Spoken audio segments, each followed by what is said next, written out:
Assalamu alaikum barkanmu da sake saduwa da kwakan labarai a takaice na baina TV ne ce ta kuyi kuma ta Abubakar mai gabatar muku da labaran. Ba da bata lokaci ba bari mu shiga cikin labaran namu na yau. A labarinmu na farko, yan sirarwa majalisar sun ce amincewar jama'a da wannan gwamnati na ci gaba da raguwa a taron maneman labarai da aka gudanar tare da bangarori biyu na majalisar. Shugaban yan adawa a majalisar Alexander Afenyo-Makin ya bayyana cewa wannan raguwar amincewa ta samu asali ne daga wasu matakan gwamnati da dama, ciki har da haraji da ake kira dumson levy da kuma karin farashin wutar lantarki da sauran kudaden amfanin jama'a.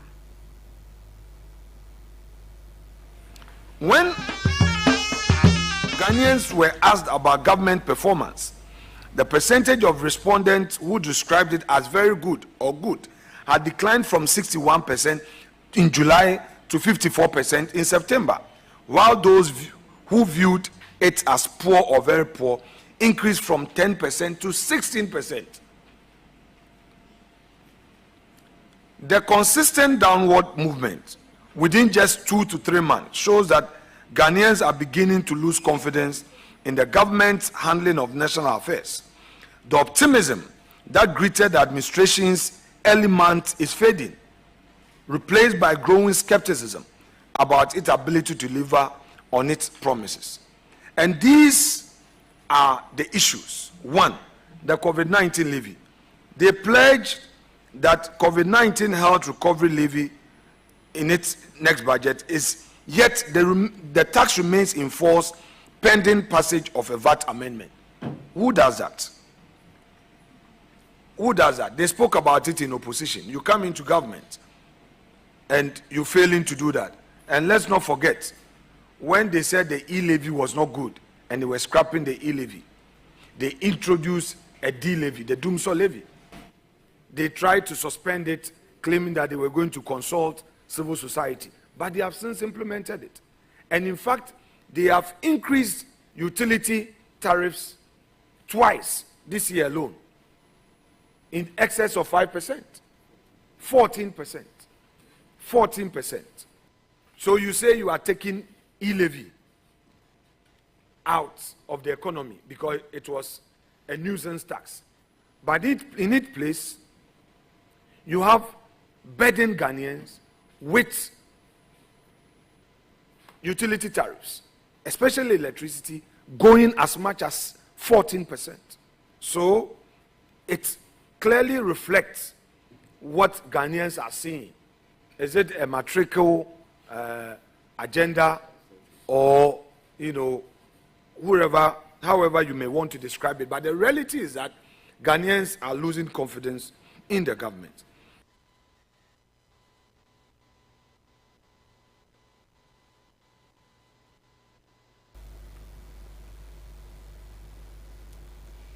Ya kara bayyana damuwarsa game da gazawar gwamnati wajen gabatar da takardun manufofi na manyan shirye-shiryenta ga majalisa domin a duba su. A cewarsa, muhimman shirye-shirye kamar Fit Ghana Program, Big Push da 24-hour Economy ba gabatar da su ga majalisa domin a tantance da su, lamarin da ya bayyana a matsayin abin da ke da matukar tayar da hankali. And we are not in any way going to condescend in the governance of our programs it has so far launched. It will be recalled. Permit me to highlight some inefficiencies we have identified in the governance of our country. First, government has failed to furnish Parliament with program documents for the flagship programs it has so far launched. It will be recalled that since the swearing in, Parliament has approved billions of Ghana cedis for various ministries, ostensibly to execute programs. Mr. President has gone ahead to launch these programs at various events across the country. Sadly, to date, none of the programs has been presented to Parliament to enable us properly commence the task of oversight. The 24-hour economy program, the 1 million coders program, the Agri for Economic Transformation Program, the program to export labor as announced by the President, and the National Apprenticeship Program, just to mention a few, have all not seen parliamentary scrutiny. Meanwhile, these programs are supposed to be any serious document. We yet to see. The 1 million coders program, May 2025, they say they aim to train 1 million youth in AI, cyber security, data science, cloud, and more. And they are going to establish 50 digital hubs. Again, way back in May, Parliament was in session at the time, but we have not seen any action. We don't know when the minister would bring this. We can forgive them on the labor export initiative. That was done when Parliament was on break. So again, we pray that this labor export initiative will find space in Parliament. Amma a cikin gaggawa, shugaban 'yan majalisar masu rinjaye, Mahama Ayarga, ya karyata kirarin da 'yan adawa suka yi cewa gwamnati ta kasa gabatar da takardun manufofi na manyan shirye-shiryenta don tantance a majalisa. Ya bayyana cewa dukkan manufofin gwamnati an hada su ne cikin takardar tsarin tattalin arzikin gwamnati, wanda ministan kudi ya gabatar a gaban majalisa kamar yadda doka ta tanada. Minority leader speaks. By the time he finishes, when you are reporting, you should be correcting the inaccuracies in what he has said. Okay? So, for instance, when he says that no policy document has come to Parliament, you are supposed to report that that is not accurate, because everything that he said was captured in the economic policy document that the finance minister presented to Parliament. And on the basis of the economic policy document and the various sectoral policies that they were introducing, he then presented an estimate of how much money is needed to implement those policies.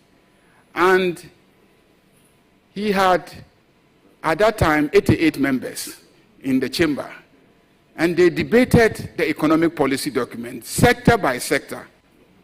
Then they are members of the various committees, and all those committees took the sector by sector policy documents, analyzed them at committee retreats, invited all the agencies, and the agencies appeared before them and explained each and every one of those policy measures.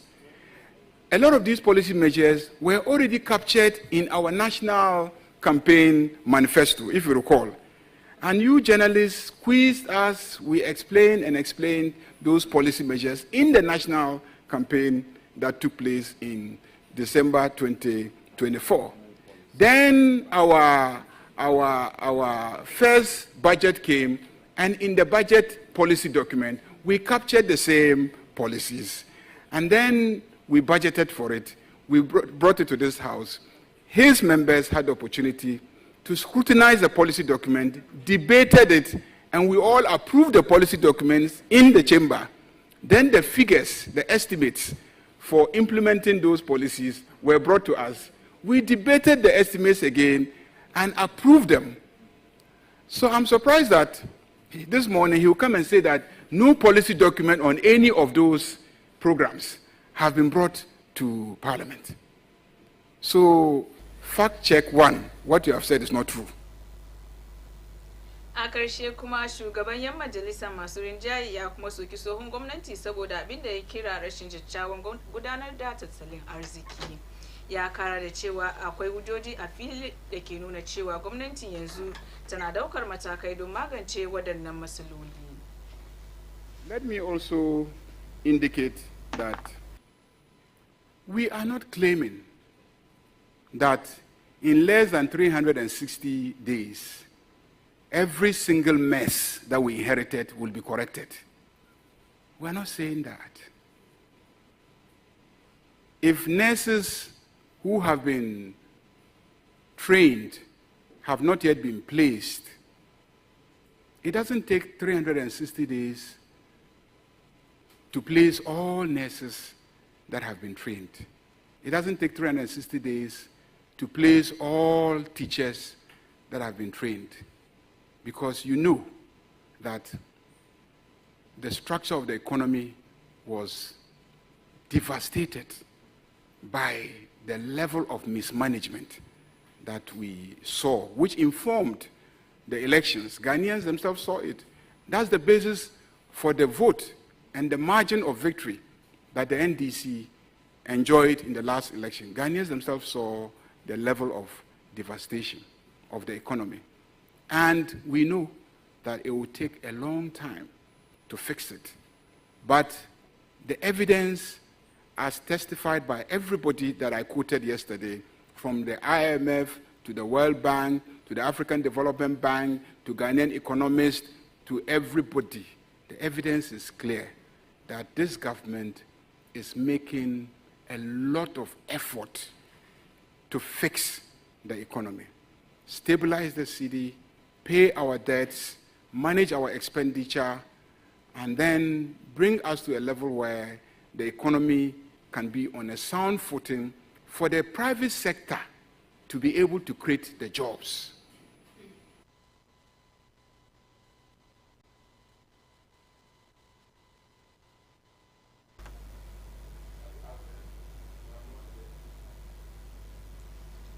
So ana muka kama karshen labarai a takaice namu na yau, an jima za mu kama ku cikakken labarai akan dakin labarai. Ku ci gaba da kallon Baina TV.